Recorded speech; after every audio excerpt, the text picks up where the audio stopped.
morning, good morning. Magandang morning sa inyong lahat. I'm here to present to you, proudly present the culinary expertise of my husband. Yabang the kakanin, the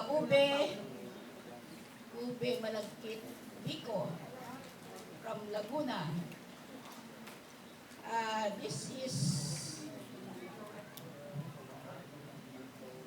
ito po ube biko.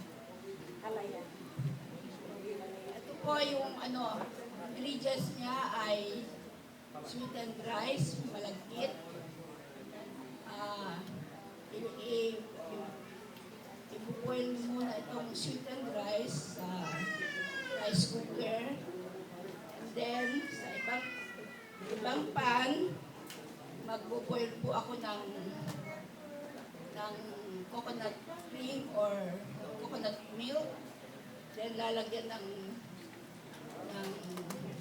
brown sugar, little bit sugar, and mix hanggang sa medyo lumapot ng konti. And then doon na ibubuhos yung sweet rice na naluto na from the rice cooker. And then halo lang ng halo. And lalagyan ako ng ube condensed milk. Then yun po, luto na. And ayun na, tapos na pagluluto. Masarap na. Sa small tray, lalagyan ko ng butter para hindi dumikit yung malagkit. And then, ready to eat na po. Ito naman kay Nanay Clarita, this is pork adobo.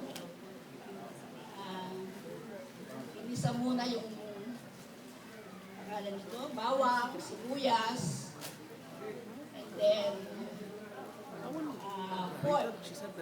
Haluin hanggang maluto yung pork, and lagyan ng toyo, and paminta, and suka pala. Hindi ko na malimutan, suka. And then, konting asin, kung matabang pa. Ayun na, luto na. Sarap ng kainin. Yun lang po. Okay, yun lang po ang aking present. Sino pa?